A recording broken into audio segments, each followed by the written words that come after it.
मैं जनता की आवाज़ बस्ती से करुणा एस त्रिवेदी। जैसा कि आप जानते हैं, जनता 3 दिसंबर को भारतीय जनता पार्टी को पूर्ण समर्थन देकर प्रदेश में लेके आई, लेकिन आज देखा जाए तो इतने दिनों के बाद भी जनता कहीं ना कहीं परेशान है। हर जगह कार्य एक तरह से रुक गए हैं।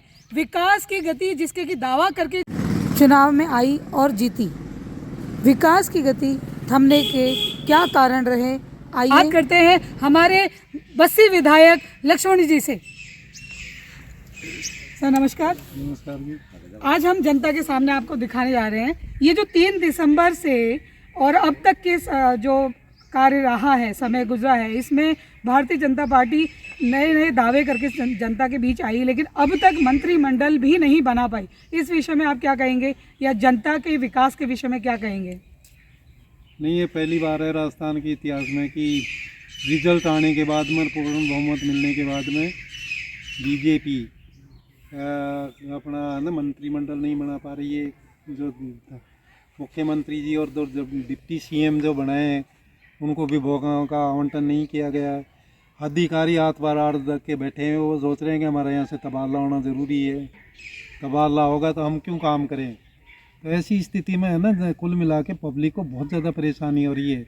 जितनी भी बहुत महत्वपूर्ण योजनाएं थी, जैसे चिरंजीवी बीमा योजना, फ्री मेडिसिन का है, और जो योजनाएं थी उनको भी सरकार ने करीब करीब बंद कर दिया है। इसे अभी काफ़ी मतलब है ना, कन्फ्यूजन की सी स्थिति है। मुख्यमंत्री जी ने 15 तारीख को शपथ ली थी, मेरे ख्याल से 15 के बाद 16-17 को मंत्रिमंडल का गठन होकर विभागों का बंटवारा हो जाना चाहिए था। अब ये बोलते हैं 90 डेज है, वो है ना 100 दिन की कार्य योजना बनाएंगे। आप बताइए कब कार्य योजना, 100 में से 30 दिन तो गए। पिछली टाइम पर 2019 में 11 मार्च को आचार संहिता लग गई थी लोकसभा चुनाव के संबंध में। अब की बार भी वही करीबन 10-11 के आसपास लग जाएगी, तो इनके पास में तो 60 दिन भी नहीं बच पाए हैं। तो ऐसी स्थिति में कौन से 100 दिन की बात करते हैं। बजट अभी पेश होगा नहीं, केवल मात्र 19 को जो 10 दिन का जो सेशन होने की होगा, उसमें केवल अनुदान मांगे और राज्यपाल जी का भाषण होगा। इसके अलावा कुछ होना जाना नहीं है। बजट जाएगा फिर मई जून के अंदर जाएगा, जो अगस्त तक पास होगा। तो कुल मिला के स्थिति बहुत ज़्यादा डावाडोल है, बहुत ख़राब है। जनता त्रस्त है, परेशान है, और उनके समझ में नहीं आ रही अधिकारियों को कि हमें क्या करना चाहिए कि नहीं करना चाहिए।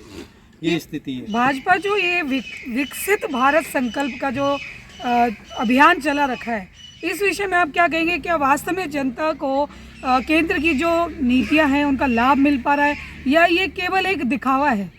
कुछ नहीं है कि इनका नाटक है। ये अपनी एक गाड़ी लेके जा रहे हैं, भाषण दे रहे हैं। विकसित भारत ऐसे तो अभी मैं पढ़ रहा था कि जहाँ अशोक गहलोत जी की 7 जो गारंटी थी, उनमें टोटल 2 करोड़ लोगों ने भाग लिया, और इनके अभी तक लिया 40 लाख लोगों ने। कोई आ ही नहीं रहा, इनकी कुर्सियाँ खाली पड़ी रहती। कल जमारामगढ़ की थी, पूरी कुर्सियाँ खाली पड़ी है। कोई इंटरेस्टेड नहीं है, क्योंकि ये योजनाएं तो जो असली थी वो गहलोत साहब की सरकार की, कांग्रेस सरकार की थी, जिनको तो बंद कर रहे हैं। अभी 50,000 लोगों को बेरोजगार कर दिया इन्होंने।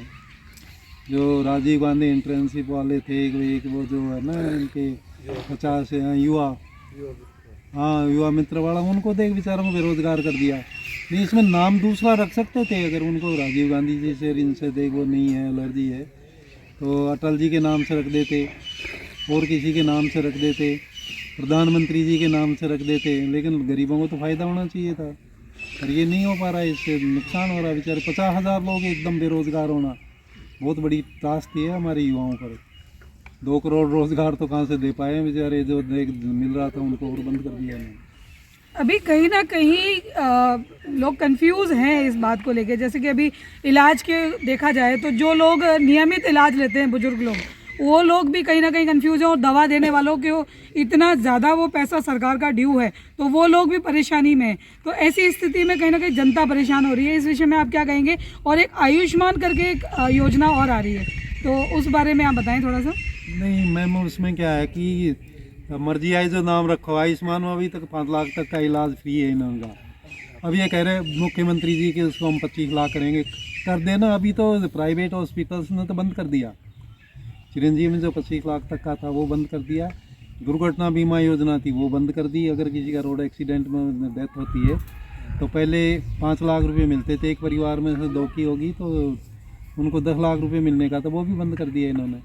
तो कुल मिला के बंद कर रहे हैं धीरे धीरे, बंद डायरेक्ट ऐसे नहीं कर रहे, इसको स्लो डाउन कर रहे हैं, धीरे कर रहे हैं। उनको पैसे ही नहीं देंगे तो अपने आप बंद हो जाएगी, तो इसको मर्त प्राय कर रहे हैं उनको, एकदम उनको ये नहीं कर रहे हैं कि आदेश जारी करके कि हमने बंद कर दी इससे, क्योंकि उनके ऊपर एडवर्स पड़ता है कि जो बहुत अच्छी योजनाएं थी उनको बंद किया। जबकि प्रधानमंत्री जी ने भी बोला था कि हम पूर्व सरकार की कोई भी योजना बंद करने वाले नहीं हैं, लेकिन कर रहे हैं। तो प्रधानमंत्री जी कुछ कह रहे हैं, मुख्यमंत्री जी कुछ कर रहे हैं, तो ये स्थिति है, बड़ी विकट स्थिति है। आगामी लोकसभा, ये जो अभी वर्तमान में स्थिति चल रही है उसको देखते हुए आगामी लोकसभा में आपका क्या आकलन है कि क्या भारतीय जनता पार्टी का फिर से वही रहेगा जनता पर प्रभाव या कुछ कम होगा? अभी इसके बारे में कोई आकलन कर नहीं सकते हम, कोई अभी से वक्ता तो है नहीं, लेकिन जब वो कैंडिडेट्स पर डिपेंड करेगा। अभी दोनों ही पार्टियों ने कोई कैंडिडेट्स का नहीं किया, चल रहा सिलसिला उनका। जो मेरे को जानकारी है अब की बार इनका ये कहना है कि साहब हमें केवल मात्र जो पुराने पॉलिटिशियन है, एस्टेब्लिश स्थापित है पॉलिटिशियन से, उन्हीं को टिकट देंगे, नयों को बिल्कुल नहीं देंगे, जैसा कि हारे हुए लोगों को नहीं देंगे। विधानसभा चुनाव में भी एक मोदी जी के चेहरे को लेकर हर जगह एक प्रभाव रहा जनता पर, तो आगामी जो लोकसभा में चुनाव रहेंगे उसमें भी क्या मोदी लहर का रहेगा या कहीं कुछ व्यक्ति के व्यक्तित्व का या उसके जो भाजपा के जो कार्यशैली है उस पर उसका प्रभाव रहेगा?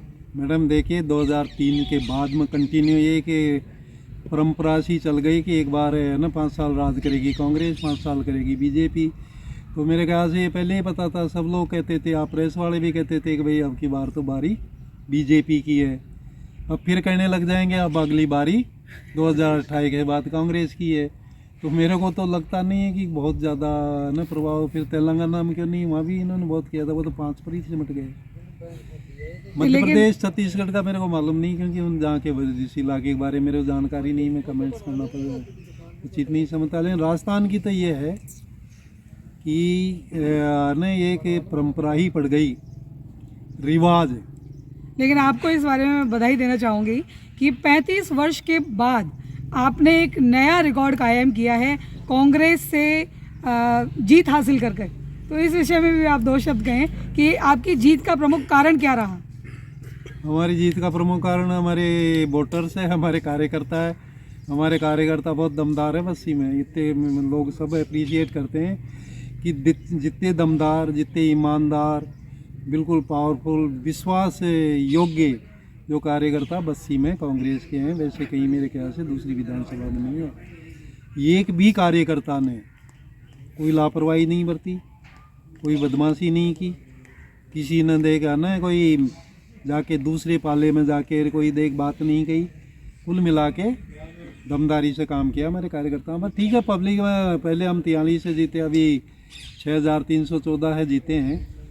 तो अब की ध्रुवीकरण हुआ है, जो हमारी पूर्व विधायक है मैडम मंजू जी, उनको जो मिलने चाहिए थे वोट वो तो 1000 पर रह गई, पिछले टाइम पर 25 ले गई थी। हमारा कांग्रेस का मित्र पिछले टाइम पर जो आया था वो 15000 ले गया था। वो टोटल जोड़ो तो वही होता, मेरे वोटों में कोई कमी नहीं हुई, एजीटीजी है। पहले 79,712 मिले थे, अभी 88,043 मिले थे। पहले मिले थे 2,08,000 में से इतने वोट है, अब की मिले 22,000 में से इतने वोट। अभी 1-2 दिन पहले एक वीडियो वायरल हुआ जिसमें कि भारतीय जनता पार्टी की इंटरनल कलह दिख रही थी कि चुनाव को लेके कहीं ना कहीं वो इतने आक्रोशित थे कि आपस में ही एक दूसरे से लड़ने की स्थिति में थे। इस बारे में आप क्या कहेंगे? देखो, जिसको पावर का चस्का लग गया ना वो सभी लड़ते हैं, सभी आना चाहते हैं। जैसे शेर के मुंह खून लग जाए ना तो वो फिर देकर ना जहाँ उसको मिलेगा ना सबका वो शिकार करेगा। ये कोशिश यही करते हैं, आपस में एक दूसरे का शिकार करते हैं ये कि भाई मेरे को टिकट मिल जाए, मेरे को है ना बोर्ड में अध्यक्ष बना दे, मेरे को है ना फला निगम में बैठा दे तो मेरी रोजी रोटी चलती रहे। अच्छा, सही बात भी है, हर एक कार्यकर्ता चाहता भी है कि उसको कुछ न कुछ तो मिलना चाहिए, इतनी मेहनत करता है, क्योंकि उनको कोई तनख्वाह नहीं मिलती, उनको कोई ज़मीन अलॉट आप नहीं कर सकते, कोई वजीफ़ा नहीं दे सकते, कोई फैक्ट्री नहीं लगवा सकते। तो कम से कम इतना तो चाहता है ना कार्यकर्ता सभी पार्टियों में, चाहे बीजेपी हो, कांग्रेस हो, कोई पार्टी, वो ये सब चाहते हैं कि भाई कार्यकर्ताओं को कुछ न कुछ तो मिलना चाहिए, उनके यथा उनकी जो है ना कैलिबर है, तो ये तो सभी चाहेंगे।